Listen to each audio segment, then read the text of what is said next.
Hello and welcome to the What in the World is Dyscalculia podcast.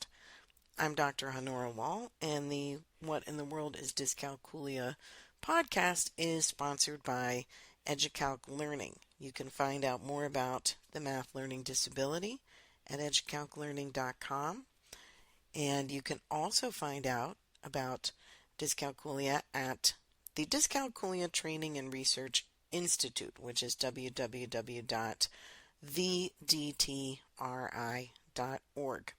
And I'm going to start talking about that today, that DTRI website. I want you to go visit there because we got a grant recently to help increase awareness of dyscalculia. And what this grant means for us is that we were able to create and print and distribute some infographics with FAQs for teachers and for parents, and some brochures. A brochure for elementary, middle, or high school students with dyscalculia. And we were able to take those to some local schools and put some posters up in the local library, things like that, with that small local grant. We then took those products and put them on our website, thedtri.org, and that's where you come in. You can go grab these for free, and they're under the FAQs page on the website. Down at the bottom it says get your free brochure and infographic here, and you can click which one you want.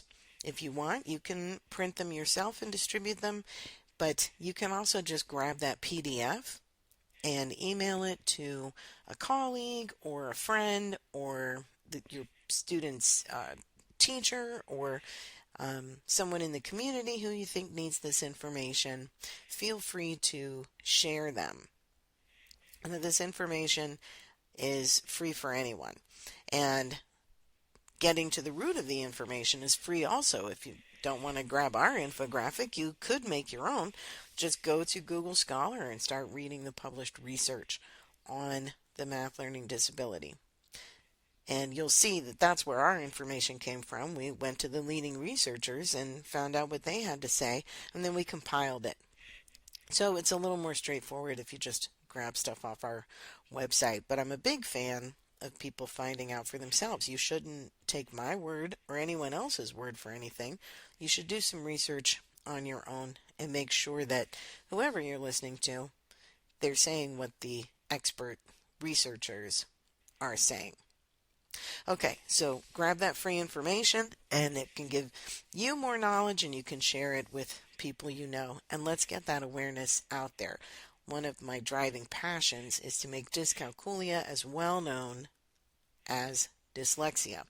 We are compared to dyslexia all the time, but these two learning disorders are completely different and they really need to be addressed properly and in their own way.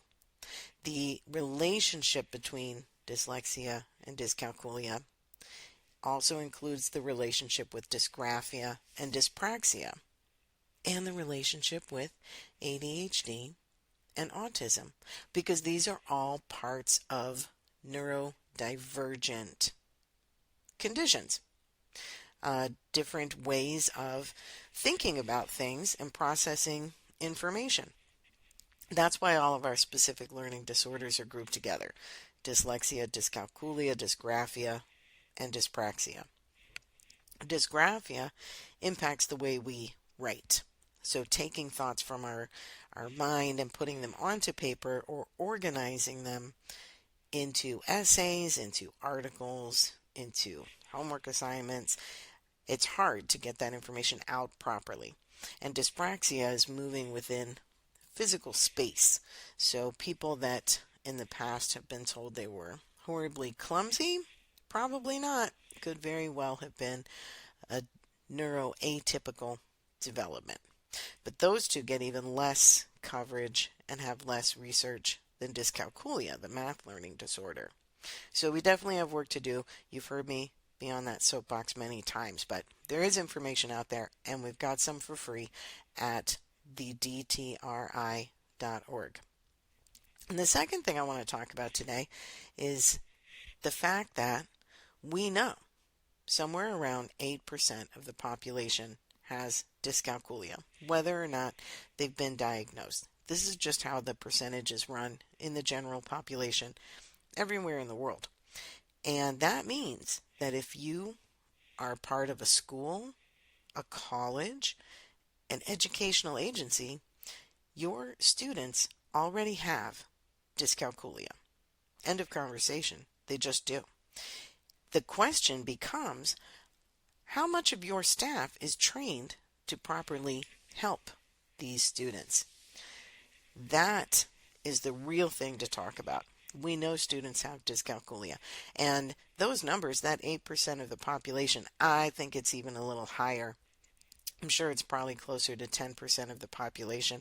And I say that because we know we're not testing, we're not doing early screeners, and we're not even calling it what it truly is when we know there's a problem. So we're definitely under reporting our numbers. So we're looking at somewhere around 5 million K-12 students in the United States alone. That doesn't count countries outside of the U.S. It does not count college age students and adults in the workforce. So in one individual school, it might be a very small number of students who are having the math learning disorder. Probably a lot more are having issues with low numeracy or a weak math foundation, all of which can be helped with using the proper accommodations and strategies that help dyscalculia. Although the reverse is not true. The things we do for low numeracy or a weak math foundation never help people with dyscalculia.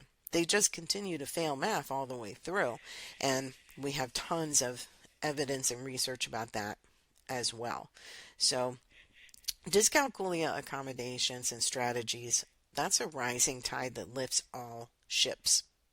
But it doesn't work the same way. If you're not doing the right stuff for dyscalculia, you're never going to help students who have dyscalculia. And that's why the training is so important. Now, if you've been listening to my stuff, you know that I have training. You can find it on educalclearning.com. And I'm here to tell you that there's some other great people who have some training too. And you should be looking into them and seeing which company has what you need. For example, mine focuses a lot on classroom gen ed teachers and how do we keep students in their local public school, if that's the right place for your family. Some people homeschool or go to private school for many different reasons, so not discrediting that at all. But in that gen ed space, how do we keep students there and make sure they are successful? And I do a lot of work for older students too, high school. We're developing through the nonprofit arm some training and some support for college-age students and people in the workforce, but that's a little farther down the line. But there are other experts in the field who focus a lot on early childhood, who focus on early elementary, who focus on small group intervention work.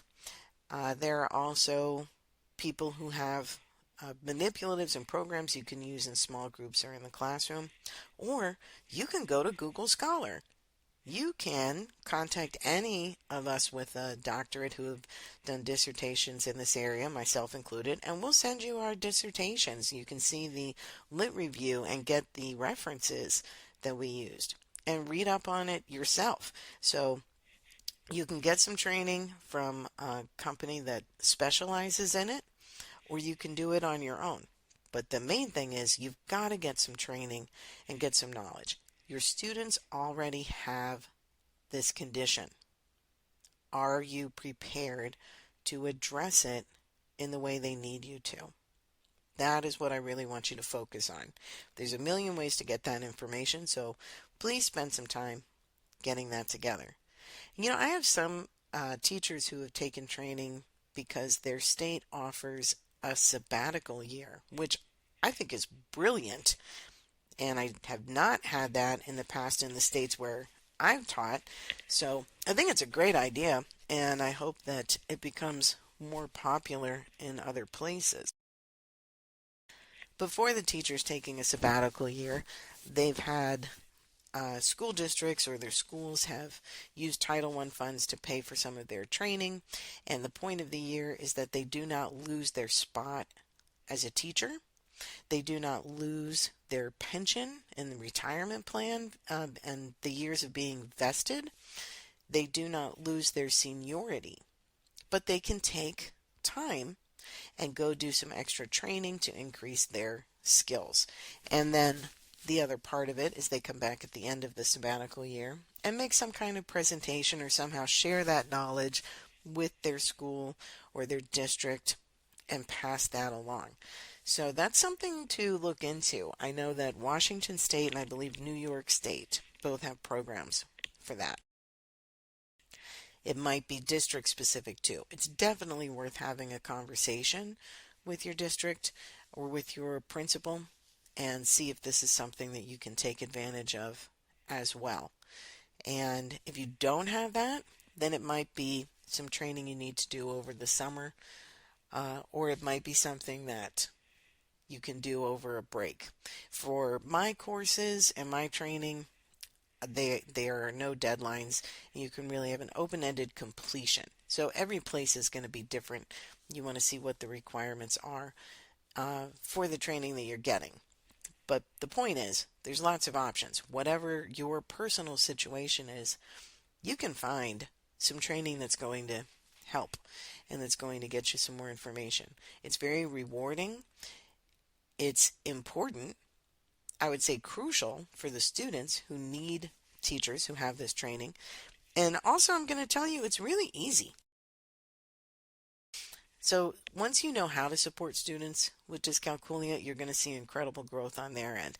That's a really nice part for schools and administrators to be aware of. There's so much growth hiding in your neuroatypical students, the people who think differently, the people who process information in a unique way, and who aren't really succeeding in a traditional typical classroom, mostly because of the way we pace out our topics and the way we assess.